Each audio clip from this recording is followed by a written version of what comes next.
और राजस्थान में प्रवर्तन निदेशालय ने सबसे बड़ी कार्रवाई की है। नेक्सा एवरग्रीन कंपनी से जुड़े ठिकानों पर ईडी ने छापेमारी की। राजस्थान में 2 दर्जन से ज्यादा ठिकानों पर ईडी की टीम जांच कर रही है।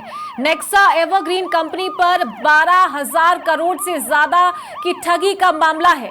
रियल एस्टेट सेक्टर में 2700 करोड़ से ज्यादा की मनी लॉन्ड्रिंग। तो प्रवर्तन निदेशालय के अधिकारी कंपनी के ठिकानों पर जांच कर रहे हैं। राजस्थान के अलग अलग शहरों में ईडी ने छापे मारे हैं। राजस्थान और अन्य राज्यों से ईडी के अधिकारी जांच पड़ताल में जुटे हैं। देश के कई राज्यों में नेक्सा एवरग्रीन कंपनी के खिलाफ जांच चल रही है। बड़े पैमाने पर कंपनी के ठगी के कारोबार का पर्दाफाश हो सकता है। ईडी ने पीएमएलए एक्ट में मुकदमा दर्ज कर जांच पड़ताल शुरू कर दी है।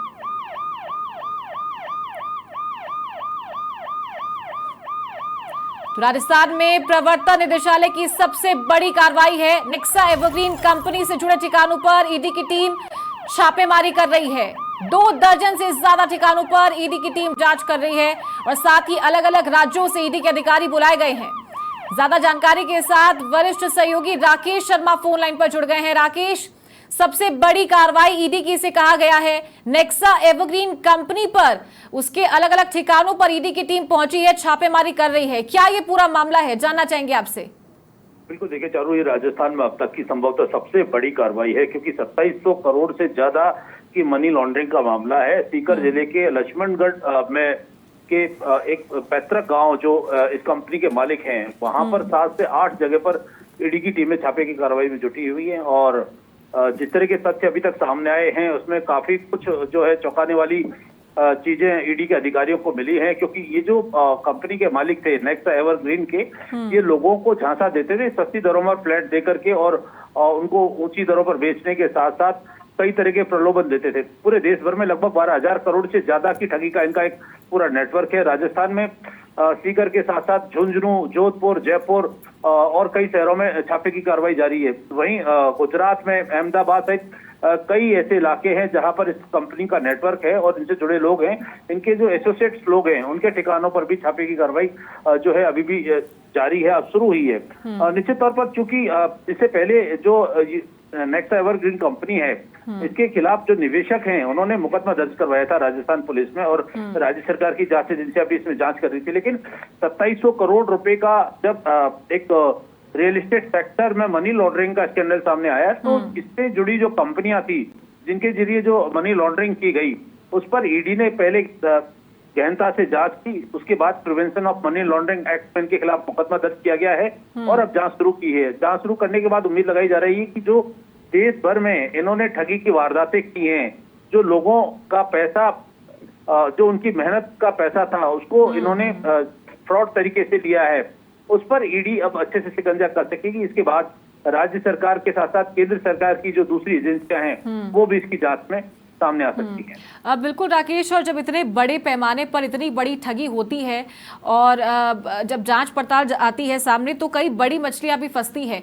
और जाहिर सी बात है कि किसी कोई बड़ी फर्म हो या बड़े लोग हो, उनके संरक्षण के बिना ये काम, ये धंधे नहीं चल पाते हैं। तो क्या लगता है किन बड़े नामों का या क्या बड़े नाम, जो बड़े नाम है वो भी उजागर हो सकते हैं इस पूरे कार्रवाई के दौरान?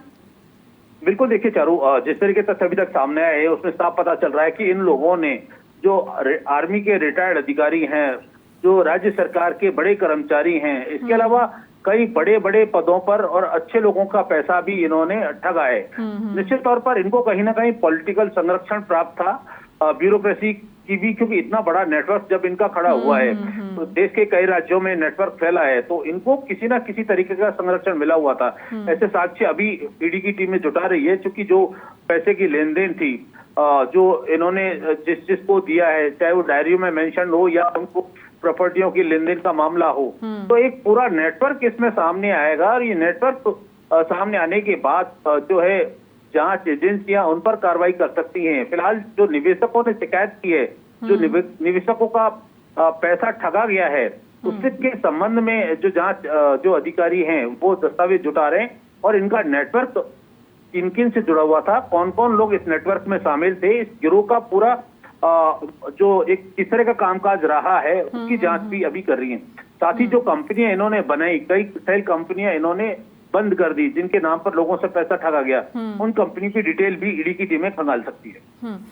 और राकेश, जैसा कि आपने बताया कि जो कंपनी के जो मालिक हैं वो राजस्थान के ही रहने वाले हैं, सीकर के लक्ष्मणगढ़ के रहने वाले हैं, तो क्या इनके घरों पर पहुंची ईडी की टीम, और अगर जानकारी मिल पाई है तो क्या इन्हें हिरासत में लिया गया है या फिर ये घर पर मौजूद है जहां पर जांच पड़ताल हो रही है?